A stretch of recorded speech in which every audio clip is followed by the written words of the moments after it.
এখানকার মানুষ প্রায় মানুষ যে আছে উর্দুও বুঝনেওয়ালা, আলহামদুলিল্লাহ উর্দুও বুঝতে পারেন, মোটামুটি ভোজপুরিও বুঝতে পারেন, আর বাংলা তো পারেনি। তাহলে যখন আপনারা সব ভাষাই পারেন আলহামদুলিল্লাহ, আপনাকে একটা কথা বলি, যিনারা ওইভাবে দাঁড়িয়ে আছেন পিছনে দাঁড়িয়ে না থেকে, ভাই মধ্যখানে এত সুন্দর বসার সুব্যবস্থা আছে, আপনারা ভিতরে এসে যদি বসতেন তাহলে খুব একটা ভালো লাগতো। আমি একটা কথা বলি আপনারাকে, হ্যাঁ, যে আলেম ওলামার ইজ্জত করতে শিখেন। সভাপতি সাহেব আলহামদুলিল্লাহ এত ভদ্র সভাপতি আমি খুবই কমই পাই। আমি এত জায়গাতে ঘুরি আলহামদুলিল্লাহ, এটা মুখের সামনে বলতে হয় না, কিন্তু আমি যেমন অন্তরে কত স্মরণ করি ওনাকে। এত ভদ্র মানুষ, যিনার একটা কথা একটা কাজ কর্ম আমার সব দিন মনে থাকে। উনি আপনাদেরকে বললেন, কিন্তু আপনারা ওনার কথাতে কেন আপনারা বুঝতে পারলেন না ভাইজান?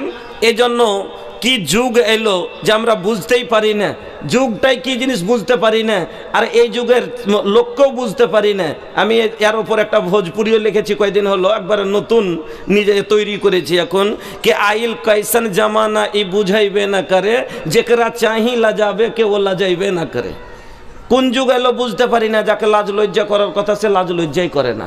এই যে বেটা বাপ থেকে লাজ করে না, ছোট বড় থেকে লাজ করে না, জাহিল আলিম থেকে লাজ লজ্জা করে না। তো ভাইজান আমি 2 মিনিট আরও অপেক্ষা করে বক্তব্য শুরু করছি, আর এই নতুন কালামটা আমি শোনাচ্ছি আপনাকে। আশা করি আপনার ভিতরে যদি থাকে তো ইনশাল্লাহ আপনি এসে বসে যাবেন। আইল कैसन जमाना বুঝাইবে না করে, जेकरा चाही लजावे के लजाइबे न करे, जेकरा चाही लजावे के लजाइबे न करे। बाप संग बेटा लड़े, भाई संग भाई, आपस में लड़ा तारी बेटी और माई। এখন বাপের সাথে বেটা লড়িচ্ছে, কি যুগ এলো বুঝতেই পারি না। বাবার আগাদিকে যে একটা উপশব্দ বলাটা ঠিক হবে না, সেখানে বাপের সাথে একবারে ফাটাফাটি লড়াই চলছে। বাপ সঙ্গে বেটা লড়ে, ভাই সঙ্গে ভাই, आपस में लड़ा तारी बेटी और माई। लाख समझौला पर समझ बे न करे, जेकरा चाही लजावे के लजाइबे न करे, जेकरा चाही लजावे के लजाइबे न करे। मोच साफ बाटे हिपी काटे के सिलामा, लइका लइकी पहनस डिस्को शॉर्ट जोड़ा जामा। मोच साफ बाटे हिपी काटे के सिलामा, लइका लइकी पहनस डिस्को शॉर्ट जोड़ा जामा। अरे लइका बाकी लइकी चिन्हइबे न करे। এমন যুগের কাপড় এলো যে বেটা ছেলে কি বেটি ছেলে বুঝতেই পারি না, চিনতে পারা যায় না। আরে লাইকা বাকি লাইকি চিনহইবে না করে, যেকরা চাহি লজাবে কে লজাইবে না করে, যেকরা চাহি লজাবে কে লজাইবে না করে। এবার আপনাদের সম্মুখে আলোচনার দিকে এগিয়ে যাই। আমি আপনাদের সম্মুখে একটি আয়াত পড়েছি, আন্নাল মাসাজিদা লিল্লাহ ফালা তাদউ মাআল্লাহি আহাদা। আমরা সবাই বলি মসজিদ আল্লাহর ঘর। এটা কে এর দলিল কি? তা আল্লাহ রাব্বুল আলামিন নিজেই বলে দিলেন, আন্নাল মাসাজিদা লিল্লাহ। নিঃসন্দেহে মসজিদ কার জন্য? লিল্লাহ, আল্লাহর জন্য। এখানে কার পুজো হবে? আল্লাহর। এখানে কাকে ডাকানো হবে? ফালা তাদউ মা আল্লাহি আহাদা, এখানে আল্লাহ ছাড়া অন্য কাউকে ডাকানো যাবে না, এখানে আল্লাহ ছাড়া কাউরির বন্দেগি হবে না, এখানে শুধু আল্লাহর বন্দেগি হবে। মসজিদ কোনো মিটিংয়ের জায়গা নয়, মসজিদ কোনো ধান রাখা গোদাম নয়, মসজিদ আপনার বিচারের জায়গা নয়, মসজিদ হলো আল্লাহর ঘর, আল্লাহর ইবাদতের জন্য। এবার মসজিদ আমরা নির্মাণ করি কিসের জন্য? এখানে আল্লাহকে আমরা ডাকি। এমন মসজিদ এমন একটা জায়গা যেখানে আল্লাহ আর বান্দার সাথে একবারে কাছাকাছি সম্পর্ক হয়ে যায়। সহিহ মুসলিম শরীফের হাদিসে এসেছে, আকরাবু মা ইয়াকুনুল আবদু মির রাব্বিহি ওয়া হুয়া সাজিদুন ফাআকসিরুদ দুআ। আল্লাহ রাসূল বলছেন যে একজন বান্দা আল্লাহর সবচাইতে নিকটবর্তী কখন হয়? যখন নামাজের অবস্থায় সেজদাই পড়ে, ওই সেজদাতে যখন বান্দা চলে যায় তখন সেজদা অবস্থায় সবচাইতে আল্লাহর কাছের হয়ে যায়। তবে আমরা সেজদা কোথায় করতে যাই? মসজিদে। আমরা নামাজ পড়তে যাই মসজিদে। এবার আল্লাহ রাব্বুল আলামিন মসজিদ নির্মাণকারীর গুণ বয়ান করলেন যে মসজিদ নির্মাণকারীর ভিতরে কি কি গুণ হবে, তার কারা মসজিদ নির্মাণ করবে, মসজিদে ফ্যান কারা দিবে, মসজিদে বালু কারা দিবে, মসজিদে ইট কারা দিবে, মসজিদে পাথর কারা দিবে, মসজিদে সিমেন্ট কারা দিবে, মসজিদে টাইলস কারা দিবে, মসজিদে বাতি কারা দিবে, মসজিদে এয়ার কন্ডিশন কারা দিবে। তা আল্লাহ রাব্বুল আলামিন বলে দিলেন যে এই লোকগুলা যার ভিতরে এই গুণটি থাকবে তারা দিবে। কি কি গুণ হবে তার ভিতরে? এক নম্বরে আল্লাহ বলেন, বিসমিল্লাহির রহমানির রহিম, ইন্নামা ইয়ামুরু মাসাজিদাল্লাহি মান আমানা বিল্লাহ।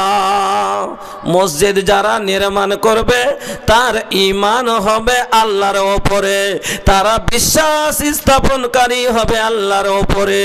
ও বন্ধু, এই সভার ভিতরে একটা লোক এরকম কি আছে যে আল্লাহর উপরে ঈমান আনেনি? এরকম লোক একটাও নাই।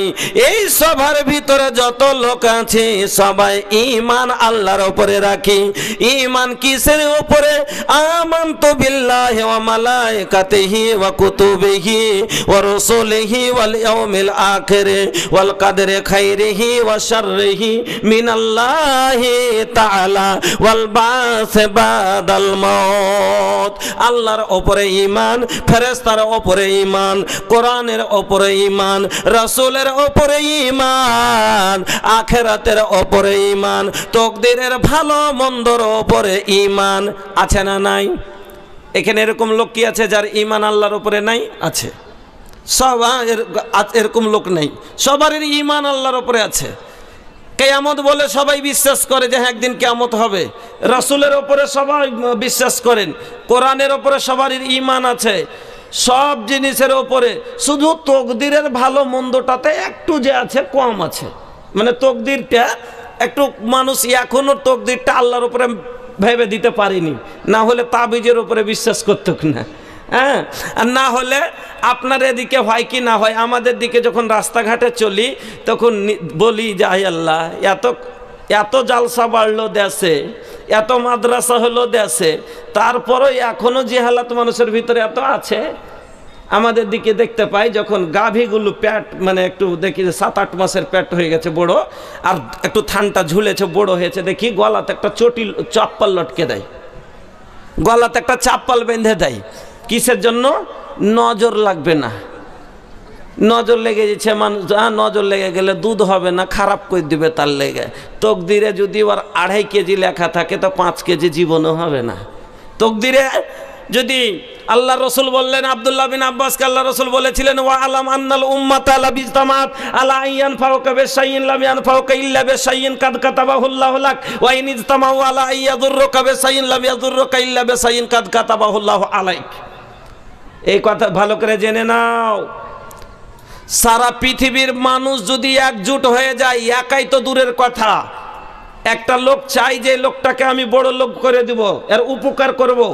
সারা পৃথিবীর মানুষ যদি একজোট হয়ে যায় যে একে আমরা উপকার করব, একে বড় লোক বানাবো, কিন্তু অতখানি হবে যতখানি তার তকদিরে লেখা আছে, ওকে পারবে না। আর সারা পৃথিবীর মানুষ যদি একজোট হয়ে যায় যে লোকটাকে বরবাদ করে দেব, পারবে না। অতটুকুন হবে যতটুকু তার তকদিরে লেখা আছে। जोन लिखल बा कैसे मत मां उहे होखे वाला बा ऐसन वैसन सोचला से ऐसन वैसन सोचला से कुछ नहीं होला जोन लिखल बा कैसे मत मां तकदीरे যদি লেখা থাকে যে আপনার অসুখ হবে হবে, তকদিরে যদি লেখা থাকে আপনার গাভীর দুধ মাত্র 2 কেজি হবে সেটাই হবে। আর তকদিরে যদি লেখা থাকে 5 কেজি হবে, কাউরির ক্ষতি করাতে ক্ষতি হবে না, চাপল লটকে আপনার কোনো লাভ হবে না। আচ্ছা, গাভীটা তো এই খোঁটা থেকে ওই খোঁটাতে যতক্ষণে করব ততক্ষণে হবে। এই গলি থেকে গলি যেতে পারে না। আর গাভীর চাইতে মানুষ অতি উত্তম কিনা ভাই? আমাদের মা বোন ওর থেকে বেশি দামি কিনা? তো আপনার আমাদের বাড়ির বউ বেটিরে ফের 7-8 মাসের পেট নিয়ে পরের নানির বাড়ি দাদির বাড়ি যায় না যাই কিনা? তাহলে ওর গলাতে আরো 4খান চাপ্পল দেওয়া দরকার ছিল কিনা? যেহেতু ও গরু চাইতে আরো তো বেশি অতি উত্তম মানুষ, তো ওকে তো নজর লাগতে পারে আরো বেশি। তার বেলায় দিলেন না একটা আবলা জানোয়ারকে আপনি যে আছে গলাতে এখানটা জুতা বেঁধে রেখে দিলেন। আল্লাহু আকবার। এখনো আকীদা মানুষের কুণ্ঠে আছে। এত জালসা দেশে বেড়েছে, এত মাদ্রাসা হয়েছে, দিন এত মোবাইলে ওয়াজ নসিহত, তারপরও মানুষের সুধার এখনো কতদূর কমে আছে। বন্ধুরা আমার, তাহলে আল্লাহ রাব্বুল আলামিন বললেন যে মান আমানা বিল্লাহ, যার ঈমান আল্লাহর উপরে আছে। তারপরে আল্লাহ বললেন ওয়াল ইয়াউমিল আখির, আর যার কিয়ামত বলে বিশ্বাস আছে। তো আল্লাহর উপরে ঈমান কাফেরের আছে? নাই। কিয়ামত বলে বিশ্বাস কাফেরের আছে? নাই। কাফেরেরা কি বলছে জানেন? কাফেরেরা বলছে আইদা মিতনা ওয়া কুন্না তুরাবা ওয়া ইদামা আইন্না লা মাবউসুন। কাফেরেরা কি বলছে? যখন আমরা মরে যাব আমাদের মাটিতে দেওয়া হবে, মাংসগুলি মাটি খেয়ে শেষ করে দিবে, হাড্ডিগুলো ভুসভুসে হয়ে ভেঙে যাবে, ক্ষয় হয়ে যাবে, আমাকে পুনরায় জীবিত করাটা কঠিন কথা। জালেকা রাজুম বাইদ, এটা দূরের ব্যাপার, হতে পারে না। কিন্তু আপনি আমি আল্লাহর উপরে বিশ্বাস রাখি। না না, এই কথা ইব্রাহিম আলাইহিস সালাম আল্লাহকে বলেছিলেন ইয়া রাব্বে কাইফা তুহিল মাউতা, ওগো আল্লাহ তুমি মৃত্যুকে কেমন করে জীবিত করো? আল্লাহ বলেন আওয়ালাম তুমিন, কেন তোমার বিশ্বাস কি হচ্ছে না? ইব্রাহিমকে যখন ইব্রাহিম প্রশ্ন করলেন আল্লাহকে যে ইয়া রাব্বে, ও আমার রব, ও আমার আল্লাহ, ওগো আমার প্রভু, কাইফা তুহিল মাউতা, তুমি মৃত্যুকে কেমন করে জীবিত করবে? আল্লাহ এবার জিজ্ঞাসা করলেন কেন আওয়ালাম তুমিন, তোমার কি বিশ্বাস হচ্ছে না? তখন ইব্রাহিম আলাইহিস সালাম বলেছিলেন না, বিশ্বাস তো হচ্ছে, লেকিন ওয়ালাকিন লিয়াতমাইন্না কলবি, আমার দেওয়ান্তরটা কেন যেন শান্তি আসে না, দিলে ইতমিনান আসে না, আমি বুঝে উঠতে পারি না কেমন করে হবে। আল্লাহ বললেন যে তুমি এই কথা জানতে চাও, দেখতে চাও, যাও 4টা পাখি ধরে নিয়ে আসো, আর 4টা পাখির মাংস করো, মাংস করে সবকে মিশ্রিত কুটি কুটি করে কেটে সবকে মিলিয়ে দাও, এবার 4 জায়গায় আলাদা করে রেখে দাও। আল্লাহ রাব্বুল আলামিনের হুকুমে সেটাই করলেন। আল্লাহ এবার ইব্রাহিমের সামনে বললেন ও কবিতর, তুমি উড়ে এসো। সব বুটিগুলো আলাদা হয়ে গেল, আর হয়ে আবার নতুন হয়ে পায়রাটা তৈরি হলো, আর ওই পাখাগুলো লেগে এবার উড়ে চলে গেল। আমার বন্ধুরা, আল্লাহ রাব্বুল আলামিন মৃত্যুকে জীবিত করতে পারেন, এর উপরে আপনার আমার বিশ্বাস আছে।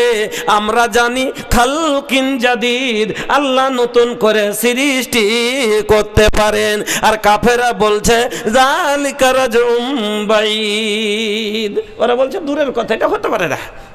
মরে গেলে সরে শেষ হয়ে গেলাম, আর কি করে করতে পারবে? হ্যাঁ, তো 1 নম্বর আল্লাহর ওপরে ঈমান, কিয়ামতের ওপরে বিশ্বাস 2 নম্বরে আছে। এবার 3 নম্বর আল্লাহ বললেন তার ভিতরে গুণ কি হবে? ওয়া আকামাস সালাহ, তারা নামাজ প্রতিষ্ঠিত করবে, তারা নামাজ পড়নেওয়ালা হবে। এবার নামাজ কারা পড়ে? আমরাই পড়ি কিনা? আল্লাহর উপরে বিশ্বাস আমরাই রাখি, কিয়ামতের উপরে বিশ্বাস আমরাই রাখি, আর নামাজও আমরাই পড়ি। যদিও কেউ 8 দিনে পড়ি, যদিও কেউ খাঁটি প্রত্যেক দিন 5 ওয়াক্ত পড়ি, যদিও কেউ 8 দিনে পড়ি, যদিও কেউ মাঠে পড়ি, যদিও কেউ বছরে পড়ি, কিন্তু আমরাই পড়ি। নামাজের ভিতরে ফের 4 রকমের নমাজি আছে। একটা হলো খাঁটি নমাজি, আর একটা হলো খাটে নমাজি, আর একটা আটে নমাজি, আর একটা মাঠে নমাজি। 4 রকমের নমাজি আছে। খাঁটি নমাজি কারা? যারা প্রত্যেক দিন নামাজ পড়ে, যার ব্যাপার আল্লাহ বলছেন ওয়াল্লাযীনা হুম আলা সালাতিহিম দায়িমুন, যারা সব দিন নামাজ পড়ে। ঠান্ডা হলো নামাজ পড়ে, গরম হলো নামাজ পড়ে, কষ্ট হলো নামাজ পড়ে, সুখে থাকলেও নামাজ পড়ে, বেহাই আসলেও নামাজ পড়ে, বেহাই না আসলেও নামাজ পড়ে, সফরে গেলেও নামাজ পড়ে, বাড়িতে থাকলেও নামাজ পড়ে, কাজের ভিতরে থাকলেও নামাজ পড়ে, ফুরসাতে থাকলেও নামাজ পড়ে, মাঠে গেলেও নামাজ পড়ে, সব দিন ঝড় হলো নামাজ পড়ে, সব দিন নামাজ পড়ে। ছোট থেকে নিয়ে বালিগ হওয়া থেকে নিয়ে শেষ বয়স পর্যন্ত নামাজ পড়ে। ওই লোকগুলোর ব্যাপারে আল্লাহ বলছেন আল্লাযীনা হুম আলা সালাতিহিম দায়িমুন উলাইকা ফি জান্নাতিম মুকরামুন, এরা আল্লাহর সম্মানিত জান্নাতি হবে। এটা হলো খাঁটি নামাজি। আরে একটা হলো আটে নামাজি, শুধু জুমা পড়ে। যেমন আমাদের ছোট ভাইয়েরা 8 দিনে 1 ওয়াক্ত নামাজ পড়েনি, আর জুম্মার দিন কাজ কামাই করে বাড়তে থাকে। ওর সেদিন 8টা বেলা হয়েছে, তোমার মা কইছে রে সেতাবুর রে, সেতাবুর কইছে কি গে? কইছে যা কামে যাবি না রে, উঠবি না রে। কইছে জানিস না জুম্মা? নমাজি কত তাগড়া নমাজি দেখছেন? কইছে সেতাবুর কাজে যাবি না রে, কইছে জানিস না জুম্মা? বাপরে, নামাজের দেখছেন তাগিদ, জুম্মা আজ নামাজ পড়তে হবে, বাকিটি ফ্রি। এই হলো এক নমাজি। কিন্তু আমি যেটা বলতে চাইছি, আচ্ছা যদিও 8 দিনে পরে জুম্মা কই বলে পড়ে, কিন্তু মুসলমানই পড়ে, কাফের পড়ে না নাকি? তাহলে খাঁটিটাও আমরাই পড়ি, আটেটাও আমরাই পড়ি। আর একটা মাঠে নামাজি, সেটা হলো জুম্মাও পড়ে না, বাবু সাহেব চাকরি করে, জুম্মার দিনও আসে না, কোনো জব করে, জুম্মার দিনও পাই না, কিন্তু ঈদের দিন বউ বাচ্চা নিয়ে বাড়িতে আনন্দ করতে আসে, তখন কি করে বসে থাকবে? ই হলো মাঠে নামাজি, ঈদের নামাজে শুধু মাঠে যায়। এটা একটা নামাজি, খালি ঈদের নামাজ পড়ে। কিন্তু আমি যেটা বলতে চাইছি সেটা আপনাকে, যে যদিও মাঠে পড়ে, তবু আমরাই নাকি মুসলমানই পড়ে, ঈদের নামাজটাও কাফের পড়ে না, মুসলমানই পড়ে। আর একটা নামাজি কি বললাম? খাটে নামাজি, ঈদও পড়ে না, জুমাও পড়ে না, খাটিও পড়ে না, শুধুমাত্র বাপ মরেছে, এবার কি করবে? বাপের জানাজায় যদি না যায়, তাহলে লোকে বলবে কেমন বেন্না লোকটা, যে বাপের জানাজা তো গেল না, তাই লাজে লজ্জাতে বাপের জানাজায় গেছে। এটা হলো খাটে নামাজি।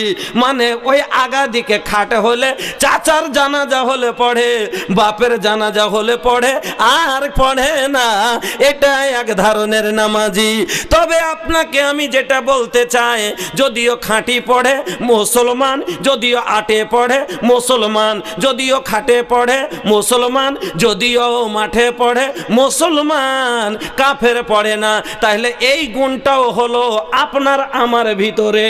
তাহলে 3 নম্বর গুণটা আল্লাহ বললেন, মসজিদ নির্মাণকারীর ভিতরে যে গুণগালা হবে, 1 নম্বর গুণ হবে তার আল্লাহর উপরে বিশ্বাস, 2 নম্বরে গুণ হলো কিয়ামত বলে বিশ্বাস, 3 নম্বরে আকামাস সালাহ, তারা নামাজ আদায়কারী হবে, আজ নামাজ পড়নেওয়ালা হবে। আর 4 নম্বরে আল্লাহ বলেন ওয়া আতাজ যাকাত, তারা যাকাত প্রদানকারী হবে। বেনামিতে দিলে তো এটা এখনই শুরু করে দেবো নাকি? একটু থামে, আর একটু জায়গাতে নিয়ে যেতে দিন ওজটাকে, তাইলে তো আমি তো নিজেই ওখানে নিয়ে যাচ্ছি। হ্যাঁ হ্যাঁ, একটু ধৈর্য রেখে শুনেন, আমি খুব শর্টে শর্টে নিয়ে যাচ্ছি, আমি তো লম্বা করতে যাচ্ছি না। হ্যাঁ, তবে এদিকে আমার দিকে দেখেন তো, আপনাকে আমি বলতেছিলাম কি যে তবে এই গুণ কোটা, তারপরে 4 নম্বর গুণ আল্লাহ কি বললেন, যে তার ভিতরে হবে যে তারা জাকাত প্রদানকারী হবে। আচ্ছা, জাকাত আমরাই দিই, যদি ও চুরি করে দিই, মানে চুরি করে, বুঝলেন, বলে চুরি করে ফের জাকাত দেওয়া যায় নাকি মৌলভী সাহেব? হ্যাঁ যায়। কেমন করে? আমাদের দিকে ভুট্টার চাষ হয়, এক একটা লোকের 500 কুইন্টাল করে পর্যন্ত, 800 কুইন্টাল পর্যন্ত ভুট্টা হয়, জানেন? এক একটা লোকের 800 কুইন্টাল পর্যন্ত ভুট্টা হয়। এবার 800 কুইন্টাল যদি ভুট্টা হয়, তাহলে ওর ওসুল কতটি বের হবে জাকাত? কতটি? 8 5 40, 40 কুইন্টাল তার জাকাত বের হয়। আচ্ছা বলেন তো, 40 কুইন্টাল যদি জাকাত সঠিক বের করে, এলাকার মাদ্রাসা নিতে পারবে? পারবে না।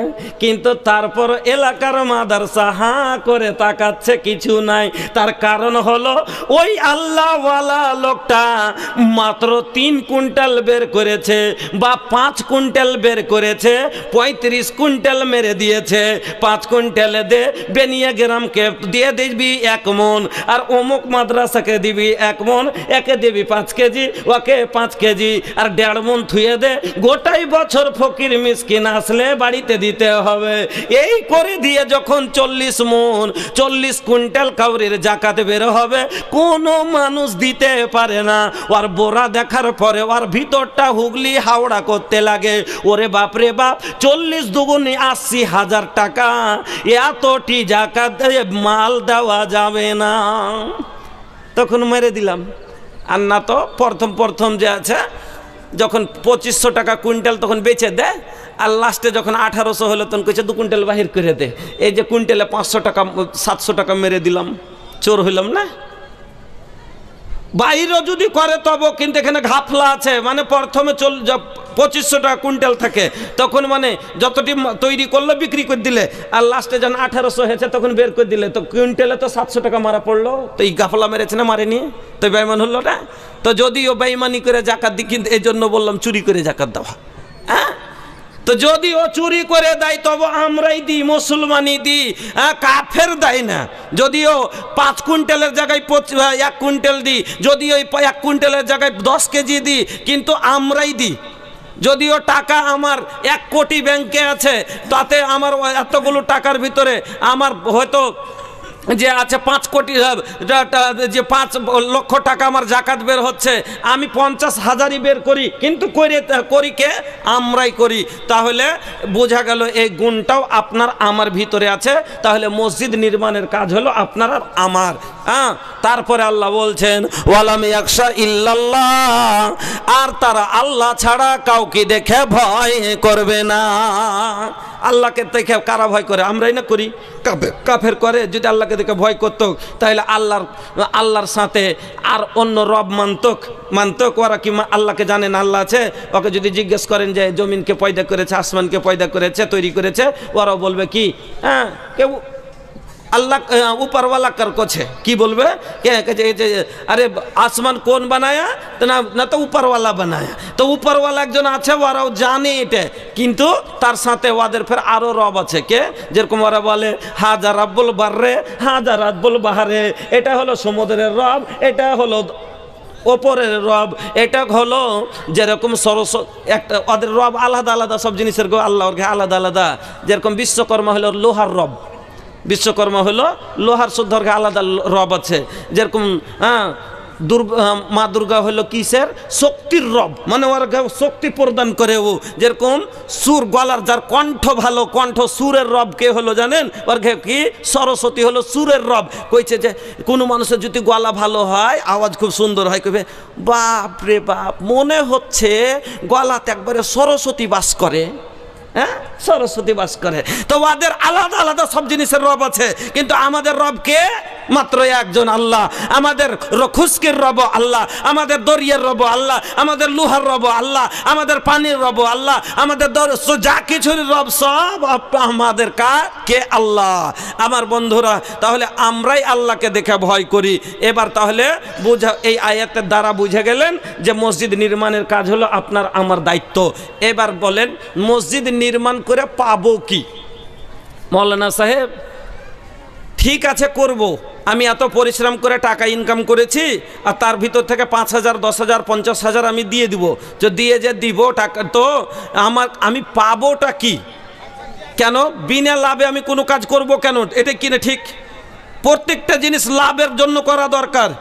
আমি নেকি করছি জান্নাত পাবো, লাভ করব এই জন্য।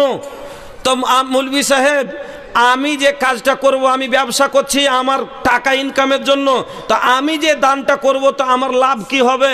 তো আল্লাহ রাব্বুল আলামিনের নবী বলে দিলেন যে কি পাবে তোমরা, কি পাবে না? তো আল্লাহর নবী বলছেন যে মাম বানা লিল্লাহি মসজিদান বানাল্লাহু লাহু বাইতান ফিল জান্নাহ, মসজিদ নির্মাণ করলে তোমরা জান্নাতে ঘর পাবে। এবার আপনি প্রশ্ন করতে পারেন, দেখাইতে পারবেন কেউ পেয়েছে? আমি না দেখে বিশ্বাস কেন করে করব? আমি না দেখে বিশ্বাস কেমন করে করব? একটা তো কিছু দেখান যে হ্যাঁ কেউ পেয়েছে।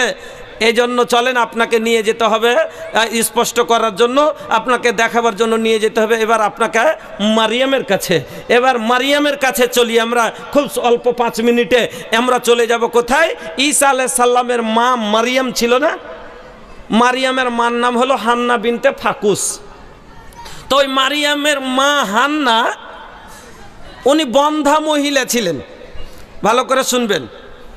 তো মহিলারা আল্লাহর জমিনে যত মা আছে সব মহিলায় মা ডাকটা হলো ওর কাছে সব থেকে দুনিয়ার যত রকমের মিষ্টি স্বাদ আছে তার মধ্যে সব থেকে আসল মিষ্টি স্বাদের জিনিস হলো মা শব্দ। আর এটা খালি মা ওর জন্যই নয়, এটা সারা মানুষের জন্যই মা শব্দটা। আর না তো আপনাকে বলছি যে একটা লোক একবার খালি মা কথাটা যদি বলে দেন, মনে করেন একটা লোক এখান থেকে ফারাক্কা থেকে ইয়াতে যাচ্ছে মালদা, কিসের জন্য? চিকিৎসাতে। ওর পেটে প্রচণ্ড ব্যথা, লকডাউনের টাইম। এবার লকডাউনের টাইমে এটা হয়েছিল মালদার দিকে, বুঝাবার জন্য ফারাক্কা বলে দিলাম। মানে শামসি থেকে কাটিহার যাচ্ছিল একটা লোক চিকিৎসাতে। তো লকডাউনে মানে অ্যাডভান্স বুকিং হয়ে যাচ্ছিলো, তো সব মানে মোবাইল থেকে করলিছিল, সিট করলিছিল। তো লোকটা কি করবে, সিট পাইনি, তো দাঁড়িয়ে আছে। তো আমিও বসে আছি, জালসা করে যাচ্ছি সকাল সকাল। তো দেখছি যে লোকটা খালি ব্যথায় ছটফট করছে আর বলছে মা, একটা মেয়ে আছে অবিবাহিতা মেয়ে, ওকে খালি বলছে মা মা একটু বসতে দাও তো মা, মা একটু বসতে দাও তো মা। তো যার যখন 2-4 বার বলেছে মেয়েটাকে দয়া হয়ে গেল। মা শব্দটার ভিতরে এত মহব্বত, এত দয়া ভরা আছে যে মেয়েটা দাঁড়িয়ে গেছে। তোর বোন বলছে এই তুই কেন দাঁড়ালি, তুই বস। বলছে লোকটা খালি বারবার মা মা করে বলছে, তাই দাঁড়িয়ে গেলাম, লোকটাকে বসতে দিয়ে দিলাম। এবার লোকটাকে ওখানে বসতে দিয়ে ওর বোনের পাঞ্জরে একটু ছোট হয়ে বসে গেল। এবার লোকটা আচ্ছা মা না বলে, মাও হলো একটা মহিলার জাত, স্ত্রী হলো একটা মহিলার জাত, চাচিও হলো একটা মহিলার জাত, আচ্ছা খালাও হলো একটা মহিলার জাত। ওকে যদি খালি কইতো যে ভাবি হলো একটা মহিলার জাত, ওকে মা না কই বলে যদি কইতো যে এ ভাবি একটু বসতে দাও তো ভাবি, ওকে সিট দিবে? আর ওর থেকে বড় কথা যদি খালি মা না বলে যদি খালি বলে দিত স্ত্রী একটু বসতে দাও তো স্ত্রী, জুতা মারবে না? তা আল্লাহ মা শব্দটার ভিতরে এমন একটা মহব্বত ভরে দিয়েছে যে মা ডাকটা মা ডাক শুনতে গেলে মহিলার অন্তর গলে যায়। এজন্য মা শব্দ শোনার জন্য ওরা ছটপট করে। 3 বছর যদি বাচ্চা না হয় কত ডাক্তারের কাছে দৌড়ায়, কত ওষুধ বড়ি খায়, কত কবিরাজের কাছে যায়, এমনকি কত মহিলা সেরেক পর্যন্ত করে লাই মা ডাক শোনার জন্য। অনেক ডাক্তার দেখালো, হলো না, এবার ছেড়ে দিয়েছে। ও যে ওঝা দেখাইতে চাহে না, যে ওঝা টোঝার কাছে যাবো না, মানে না। ওর বহিন এসছে, ওর মানে পিসি এসছে, পিসি ফুফু শাশুড়ি। এবার এসে ওর ভাবিকে বলছে হ্যাঁ গে বহুটার কিছু হয়নি গে ভানি? কইছে না রে বহিন। কইছে তাহলে ডাক্তার দেখাইছিনি না? তা কত ডাক্তার দেখাই নেবো, 3 বছর থেকে ডাক্তারের পিছনে দৌড়িয়ে খাসতে গেছি, ছেড়ে দিচ্ছি। কইছে কেন ওঝা টোঝা দেখাইছিনি? কইছে না ওঝা টোঝা আমরা মানি না, ওঝা টোঝা দেখিনি। কইছে ওইটা কথা কইস নে, ওই হারকে পড়োশিতে যে ধলমাই লোকটা আছে, ও আর 7 বছর পরে হইলো ডাক্তার দেখিয়ে হয়নি, ওই ওঝাকে দেখিয়ে গেছে। কইছে তাই নাকি? কইছে হ্যাঁ। কইছে আচ্ছা তাহলে কোন ঠেকার ওঝারে? না তো অমুক জায়গার। কইছে আচ্ছা কালকেই যাব। তারপর দিন চলে গেছে ওঝার কাছে। আর যাওয়ার পরে একবারে যে বলছে ভাই শুনেছি নাকি তোমার তো ডাক্তারের কাছে হয়নি, তোমাকে দেখিয়ে হয়েছে, তুমি যে করে হোক হার বেটির কোল ভরে দাও। হ্যাঁ তুমি যে করে হোক হার বেটি যাতে বাচ্চা হয়। এবার কইছে একটু দেখো হার বেটিটাকে, একটু দেখো। এবার 3টে আঁক এরকম করে কেটে দিয়ে হাতখান চালাইছে, হাত চালাইছে বেল কেমন করে দেনি করে হাতখান চালিয়ে তো কইছে হইবে কি করে? আর জ্বর কেটে দিয়েছে, জ্বর কেটে দিয়েছে। কইছে হ্যাঁ। কইছে কেন করে? কইছে কোনোদিন কি কাপড় টাপড় কোনা টোনা কাটাকুটি কিছু পেয়েছিলে? এতদিন কোনো আর খেয়াল ছিল না। আমাদের এলাকায় টাটির বাড়ি হয়, টাটিতে গুঞ্জে গুঞ্জে কাপড় শুকাইতে দেয়। মেয়া গেছে তো ওর ভাতিজিকে বলেছে এই দড়িয়ে যে কাপড়টা তুলে লিয়ে তো, আমি একটু ধান তুলছি। ও ধান তুলেছে, ওর ভাতিজিকে বলেছে কাপড় লিয়াই। ও ভাতিজি ছোট বাচ্চা নিচে থেকে ধরে টেনেছে, পচা কাপড়ের কোনা ছিঁড়ে থেকে গেছে টাটিতে। আইজ ও দেখে কইছে হ্যাঁ ঠিকই কথা যে আর কাপড়ের কোনা নাই। ওর বিশ্বাস আঁকি দেখ বই দিলে গেল। কইছে হ্যাঁ তাহলে পরে কি করতে হবে? না তো জান নিতে গেলে কোক খুলাইতে হবে, এর লেগে এইটা করতে হবে, ওটা করতে হবে, এটা চড়াইতে হবে, হ্যান দিতে হবে, ত্যান দিতে হবে। মা ডাক শোনার জন্য মহিলারা সেটাও করে লাই, এমনকি তাবিজ পর্যন্ত বেঁধে বেড়াই। আমার মা বোন ওদিকে বলতে গেলে সময় লাগবে, আমি সেদিকে যাচ্ছি না। কেন কথাটা বললাম যে হান্না এমন একজন মহিলা কোনো ওঝার কাছে যায় না, কোনো পীর মুরিদের কাছে যায় না, কোনো ডাক্তারের কাছে, ওই যুগে বড় ডাক্তার নাই, MBBS নাই, ডাইনো চেক করার লোক নাই, হ্যাঁ ডিম্বাণু চেক করার লোক ডাক্তার নাই। কার কাছে যাবে? আমার আল্লাহকে বলছেন রব্বে ও আমার আল্লাহ, আল্লাহ আমার আগাদিকে মহিলারা বাচ্চা কোলে নিচ্ছে, চুমো খাচ্ছে, আমিও তো মা, আমারও তো মন চাই। আল্লাহ আমার আগাদিকে বাচ্চারা মা মা করে ডাকছে, আমারও তো মন চাই মা ডাক শোনার। আল্লাহ তুমি আমার কোল ভরে দাও, আল্লাহ মা ডাক শোনার মতো তুমি সুযোগ করে দাও। আল্লাহ আমি জানি লা তাকনা তুমি রাহমাতিল্লাহ, আল্লাহর রহমত থেকে মুখ ফিরাতে হয় না। আল্লাহ তুমি অনেক কিছু পারো, তুমি শুকনো গাছে পাতা গজাতে পারো। আমি তো এখনো ভালো মানুষ, আমার কেন বাচ্চা হবে না? আল্লাহ তুমি আমাকে সন্তান দাও। এত কান্না করতে করতে এবার অনেক দিন পরে আল্লাহকে পাস দে রে আন্ধেরে নেই, আল্লাহর কাছে দেরি হতে পারে কিন্তু হবে না এরকমটা নাই আমার বন্ধু। এবার হান্নার পেটে আল্লাহ রাব্বুল আলামিন সন্তান দিয়ে দিলেন। এবার হান্না আনন্দিত হয়ে এবার মানত করে নিল, কি বলছে? ইন্নী নাযারতু লিররহমানে মা ফি বাতনি। এখানে অনেক মানুষ একটা কথা বলে থাকে যে কোনো কাজ না হইলে নজর, মানে যদি আল্লাহ এটা করে, মানে যেরকম দুটো ছেলে পরীক্ষাতে বসে তো কিছু পাস করে যায় তো 200 টাকা দিব, হ্যাঁ তো এটা হলো একটা আলাদা। তো এরকম হান্না নজর মাইনে ছিল তখন হয়েছে, এটা কথা নয়। কোরআনের আয়াতটাতে যা বোঝা যাচ্ছে মা ফি বাতনি মানে আমার পেটে যা আছে, হ্যাঁ আয়াতটাতে কি বোঝা যাচ্ছে? আর মানে পেটে বাচ্চা আসার পরে মানত করেছিলেন উনি, হ্যাঁ খুশি হয়ে আল্লাহকে যে যাকে এত কান্দার পরে পেয়েছি বাচ্চাটা। এবার আল্লাহকে বলছে ইন্নী নাযারতু লিররহমানে মা ফি বাতনি, ওগো আল্লাহ আমি তোমার কাছে মানত করছি, নিয়ত করছি, নজর মানছি, আমার পেটে যেটা আসছে, আমার পেটে যে সন্তানটা তুমি দিয়েছো, এই সন্তানটা যখন ভূমিষ্ঠ হবে আমি তাকে ডাক্তার করব না, আমি তাকে মাস্টার করব না, আমি তাকে ব্যারিস্টার করব না, আমি তাকে কি করব? আমি তাকে তোমার ঘরের মসজিদের খাদেম তৈরি করব। আনন্দে বলছে আমি মসজিদের খাদেম। কোন মসজিদ?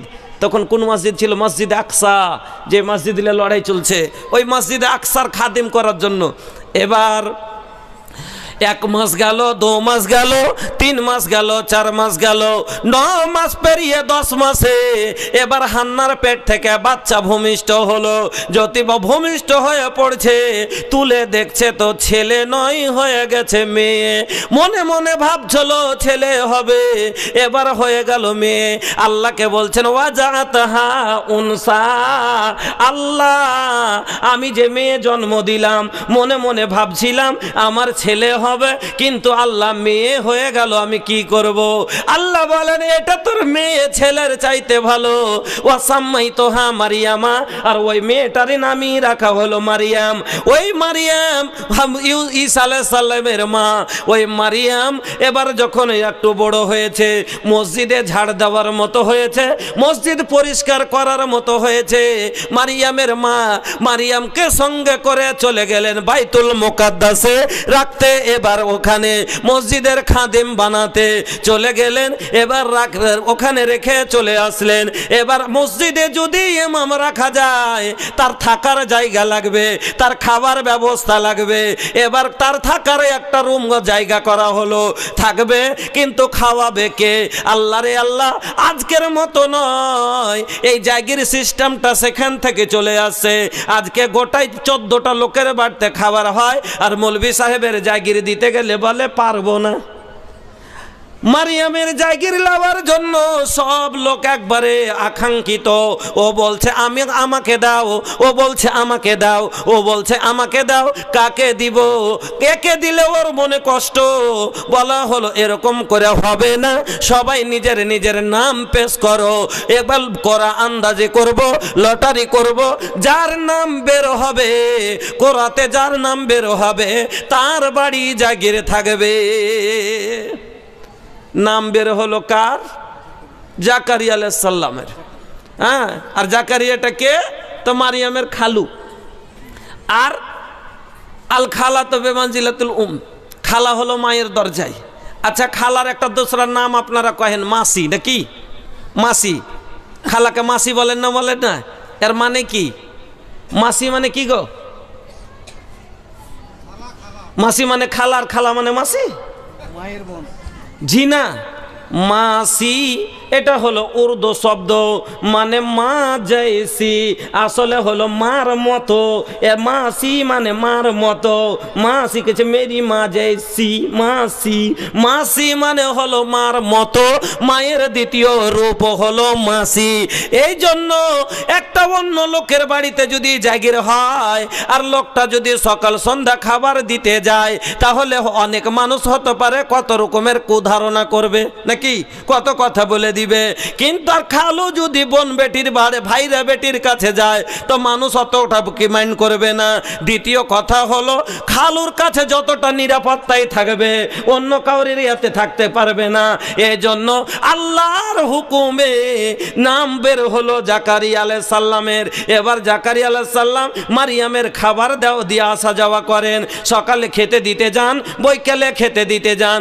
একদিন মারিয়ামের রুমে জাকারিয়া আলাইহিস সালাম খাবার নিয়ে ঢুকছেন, আর ঢুকতে মাত্র দেখছেন মারিয়ামের ঘরে এমন এমন ফল রাখা আছে, এমন এমন ফল রাখা আছে, যেই ফলগালা কোনো মার্কেটে দেখা যায় না, বিক্রিও হয় না, কোনো বাগানেও নাই, কোনো গাছেও ধরে নাই। এমন বেমৌসম ফল, মানে ওই সিজনে এই ফল পাওয়া যায় না। সে যখন এখন যদি আপনার বাড়িতে ল্যাংড়া আম লাল লাল রাখা থাকে, কুণ্ঠে পালি হে বলবে না? বলবে না? তো ওই রকমই মারিয়ামের ঘরে ফল রাখা আছে। দেখার পরে অবাক হয়ে জাকারিয়া আলাইহিস সালাম বললেন, ইয়া মারিয়াম আন্না লাকে হাদা। এ মারিয়াম, এগুলো তোমাকে কে দিয়েছে? কোথা থেকে এলো? মারিয়াম বলছেন কালাত, মারিয়াম বলছেন হুয়া মিন ইনদিল্লাহ। খালুজান, এগুলো কোনো রাজা মহারাজার বাড়ি থেকে আসেনি, এগুলো স্বয়ং আমার আল্লাহর কাছ থেকে এসেছে। সুবহানাল্লাহ। এবার বুঝে গেলেন তো কি করেছিল? মসজিদের পরিষ্কার, মসজিদ ঝাড় দিত, মসজিদ পরিষ্কার করত, জল ভরত। এ কারণে আল্লাহ খুশি হইয়া দুনিয়াতে জান্নাতের ফল ওনাকে খাইয়েছেন। এবার আপনার বিশ্বাস হলো তো যে মসজিদ নির্মাণ করনেওয়ালা জান্নাতে যাবে না? যাবে না? বিশ্বাস হয়ে গেল যে যদি মসজিদের ঝাড়ঝাঁটা করলে যদি দুনিয়াতে জান্নাতের ফল খেতে পাওয়া যায়, তাহলে আমি মসজিদ তৈরি করব, আমি জান্নাত পাবো না 100% গ্যারেন্টি। আর এই জন্য আমার নবী সত্য নবী, আর আমার নবীর জবান হলো সত্য। আমার নবী বলে গেছেন, মাম বানা লিল্লাহি মসজিদান বানাল্লাহু লাহু বাইতান ফিল জান্নাহ, মসজিদ নির্মাণ যারা করবে আল্লাহ তার জন্য জান্নাতে ঘর নির্মাণ করবে। বন্ধুরা আমার, জান্নাতে কি জিনিস আপনারা আগে জান্নাতটা নেন, তারপরে পিছে সময় বাঁচে তো ফের আপনাকে তখন আগে নিয়ে যাব যে রাসূল জান্নাতেরই কথা কেন বললেন, অন্য কিছু তো বলতে পারতেন। এই জন্য এবার আপনাদের সকলের বিশ্বাস হয়েছে তো, এই মসজিদ নির্মাণ করে জান্নাতের অধিকার অর্জন করেনেওয়ালা আজকে এই জায়গাতে এরকম একটা লোক আছে যিনি 1 লক্ষ টাকা, এটা মুর্শিদাবাদের মাটি, এই মুর্শিদাবাদের মাটি যে ইতিহাস কায়েম করেছে আমার জীবনে আমি দেখিনি। গত বছর একটা জলসা আপনার এই চাঁদের মুড় আছে, চাঁদের মুড় একটু আগা দিকে, চাঁদের মুড় থেকে পূর্ব দিকে একটা গ্রামে, হ্যাঁ বারবার নাম বললে বলবে মৌলভী সাহেব আমি দান করেছি, আপনি সব জায়গায় খালি কহে বেড়াইছেন। একটা মেয়ে বিবাহ হয়নি, চাকরি পেয়েছে, হ্যাঁ বিয়ে হয়ে গেলে আমার সব টাকা পরের বেটা খাবে, আমার সন্তান খাবে। আমি জীবনে কি করলাম নিজের জন্য, আমি ওখানে কালেকশন করছিলাম, আল্লাহু আকবার, একটা মেয়ে হয়ে উনি দান দিলেন মসজিদে 4.5 লক্ষ টাকা, 4.5 লক্ষ টাকা, 3 লক্ষ টাকা করে নগদ ক্যাশ হাতে, আর 1.5 লক্ষ টাকা বাকি। বিয়ে হয়নি, কি করব জীবনে, করলাম এখন থেকে কামাই করব, সন্তান আদি হবে, তারা খেয়ে শেষ করে দিবে, আমার লাইফে আমি কি পেলাম, আমার যে পুঞ্জি কি থাকলো 4.5